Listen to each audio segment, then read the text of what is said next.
Hello take লাভার, কি অবস্থা সবার? Welcome to tech by Al and welcome to brand new video. So আজকে আমরা কথা বলতে যাচ্ছি দারুণ দুটো স্মার্টফোন নিয়ে, যেটা স্যামসাং এর দুটো ফোন। তারা কিন্তু অলরেডি গ্লোবালি এবং ইন্ডিয়ান মার্কেটে কিন্তু লঞ্চ করে দিয়েছে। ফোনটা হচ্ছে কার A36 অ্যান্ড A56। A56 এই ফোনটা নিয়ে সম্পূর্ণ রিভিউ আমাদের চ্যানেলে রয়েছে। আপনারা ইচ্ছা করলে আমাদের চ্যানেলে গিয়ে এই ভিডিওটা দেখতে পারে। আর আজকে আমি কথা বলবো যে ফোনটা নিয়ে, সেটা হচ্ছে কার A36। সো A36 ফোনটা কেমন হতে যাচ্ছে সম্পূর্ণ বিষয়ে আমি কথা বলবো। প্রথমে যদি আমরা আসি এই ফোনটার বিল্ড কোয়ালিটি নিয়ে, এই ফোনটা কিন্তু বিল্ড কোয়ালিটি অন্য অন্য ফোন থেকে অনেকটাই সুন্দর করা হয়েছে। আর এই ফোনটার ক্যামেরা বামে কিন্তু বিশাল একটা চেঞ্জ রয়েছে। এই ফোনটার কিন্তু ক্যামেরা বামটা কিন্তু সনি এক্সপিরিয়ার যে ফোনগুলো রয়েছে সেই ক্যামেরা বামকে ফলো করা হয়েছে। এর সামনে এবং পিছনে এখানে কিন্তু Corning gorilla glass Victus plus use করা হয়েছে প্রোটেকশনের জন্য।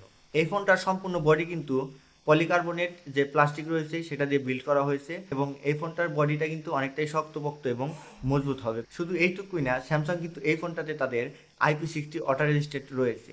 স্যামসাং ক্লেম করছে যে এই ফোনটা যদি 1 মিটার পানির নিচে অনায়াসে আপনারা 30 থেকে 35 মিনিট রাখতে পারবেন, এরকম একটা অ্যাবিলিটি এই ফোনের মধ্যে দিয়ে দেওয়া হয়েছে। এই ফোনটার থিকনেস হচ্ছে কার 7.4 মিটার এবং এর ওজন হিসাবে রয়েছে 195 গ্রাম। ফোনটা কিন্তু লাইট ওয়েট হবে, ধরে একটা ভালো আলাদা একটা ফিল পাবেন। আর এই ফোনটা কিন্তু বাংলাদেশ মার্কেটেও যদি লঞ্চ হয় 3টা ভেরিয়েন্টে 4টা কালারে আপনারা মার্কেটে অ্যাভেলেবেল পেয়ে যাবেন।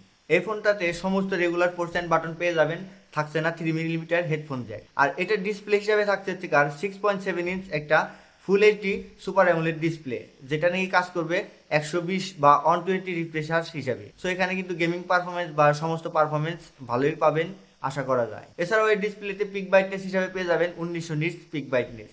এটা কিন্তু ইনডোরে এবং আউটডোরে ভালোই একটা সাপোর্ট করবে আপনাদেরকে। এই ফোনটাকে আনলক করার জন্য বা সিকিউরিটি সিস্টেম হিসেবে আপনারা পেয়ে যাবেন ইন ডিসপ্লে ফিঙ্গারপ্রিন্ট, এবং এই ডিসপ্লেকে প্রোটেকশন করার জন্য তারা ইউজ করেছে Corning gorilla glass Victus plus, যেটা নাকি অনেকটাই মজবুত। আমরা যে ফোনই মার্কেট থেকে কিনি না কেন, আমাদের মূল ফোকাস কিন্তু থাকে ফোনটার পারফরমেন্স।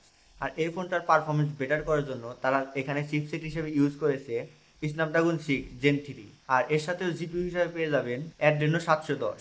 আর এই প্রসেসরটা কিন্তু 4 ন্যানোমিটার একটা প্রসেসর হতে যাচ্ছে, যেটা নাকি গেমিং পারফরমেন্স বেটার পাবেন। আর আমরা প্রত্যেক দিন বা রেগুলার যে কাজ কাম করি সেগুলো কিন্তু অনায়াসে আমরা এই ফোনটা দিয়ে করে ফেলতে পারবো। এই ফোনটাতে একটা দারুণ একটা গুড লেভেলের একটা প্রসেসর দেওয়া হয়েছে। এই ফোনটাতে যেহেতু প্রসেসর হিসাবে স্ন্যাপড্রাগন 7 Gen 3 ইউজ করা হয়েছে, সেক্ষেত্রে কিন্তু আপনারা এই ফোনে ভালো মানের গ্রাফিক্স সহকারে গেম প্লে করতে পারবেন এবং ভালোভাবে স্মুথলি গেম খেলতে পারবেন। আর এই ফোনটা আপনারা বাংলাদেশ মার্কেটে পেয়ে যাবেন 3টা ভেরিয়েন্টে, যেটা থাকছে 8/128, 8/256 এবং 12/256। এই ফোনটা ইন্ডিয়ান মার্কেটে 30 থেকে 40 হাজার টাকার আশেপাশে পাওয়া যাচ্ছে। আর যদিও বাংলাদেশে এখনো লঞ্চ হয় নাই, বাংলাদেশে কেমন প্রাইস হবে আমরা ইন্ডিয়ান প্রাইস থেকে একটা ধারণা নিতে পারি। বাংলাদেশে মার্কেটে অ্যারাউন্ড 35 থেকে 45 হাজার টাকার আশেপাশে হতে পারে। এখানে র্যামের টাইপ থাকছে LPDDR5 আর স্টোরেজ টাইপ থাকছে UPS 3.1, যেটা নাকি ভালো পারফরমেন্স করবে এই ফোনটাতে। এই ফোনটার সিস্টেমে থাকছে UI7 অ্যান্ড অ্যান্ড্রয়েড 17। সো এখানে কিন্তু ভালো মানের একটা পারফরমেন্স করবে বা ভালো একটা ফিল পাবো আমরা। আর এই ফোনটাতে কিন্তু আমরা 6টা মেজর অ্যান্ড 4টা আপডেট অ্যান্ড 6টা সিকিউরিটি আপডেট পাবো, যেটা স্যামসাং প্রেমীদের খুবই একটা আকর্ষণ করেছে। হ্যাঁ, এই ফোনটার সব বিষয়ে বলা হলো, এখন বলবো আমরা ক্যামেরা সেগমেন্টে। ক্যামেরা সেগমেন্টে কিন্তু এখানে দুর্দান্ত পারফরমেন্স করার জন্য এখানে রয়ে গেছে একটা মেন শুটার, সেটা রয়ে গেছে 50 মেগাপিক্সেলের একটা ক্যামেরা। আর এর সাথে পেয়ে যাবো আমরা আলট্রা ওয়াইড ক্যামেরা, যেটা থাকছে 8 মেগাপিক্সেলের। আর এর সাথে আরেকটা ক্যামেরা থাকছে যেটা হচ্ছে কার ম্যাক্রো শুটার, সেটা থাকছে 5 মেগাপিক্সেলের। আর এই ফোনটাতে সেলফি ক্যামেরা হিসেবে পেয়ে যাবো 12 মেগাপিক্সেলের। আর এই ফোনটাতে কিন্তু আপনারা 4K 30 FPS এর সর্বোচ্চ ভিডিও রেকর্ড করতে পারবেন। ভিডিও কোয়ালিটিতে অনেকটাই বেটার পারফরমেন্স আপনারা লক্ষ্য করবেন। এখন যদি আসি আমরা এর ব্যাটারি এবং চার্জিং সিস্টেমে, সেখানে কিন্তু আমরা পেয়ে যাবো 5000 mAh এর একটা বড় সড়ো একটা ব্যাটারি। আর এই ব্যাটারিকে চার্জ করার জন্য এর সাথে সাপোর্ট করছে 45 ওয়াটের একটা ফাস্ট চার্জার। সো এই ফোনটা আনবক্সিং করলে আপনার Type-C to Type-C একটা কেবল পাবেন, কিন্তু থাকছে না এর সাথে কোনো চার্জার। এই ফোনটার 45 ওয়াটের ফাস্ট চার্জার দিয়ে আপনারা 68 মিনিটে সর্বোচ্চ ফুল চার্জ করতে পারবেন। আর আমরা যদি এই ফোনটার অন্য ফিচারে আসি, এক্ষেত্রে আপনারা পেয়ে যাবেন একটা ডুয়েল স্পিকার সাউন্ড সিস্টেম, যেটা ভালো স্মুথলি সাউন্ড সিস্টেম রয়েছে এই ফোনটাতে, এবং এটাতে চার্জ করার জন্য Type-C 2.0 পেয়ে যাবেন। আর এই ফোনটা যদি আপনাদের কাছে সবার কাছে ভালো লেগে থাকে, তাহলে আপনারা খুব সহজে ফোনটা নিয়ে নিতে পারেন। আর ওয়েট করেন যে বাংলাদেশে লঞ্চ হয় কবে।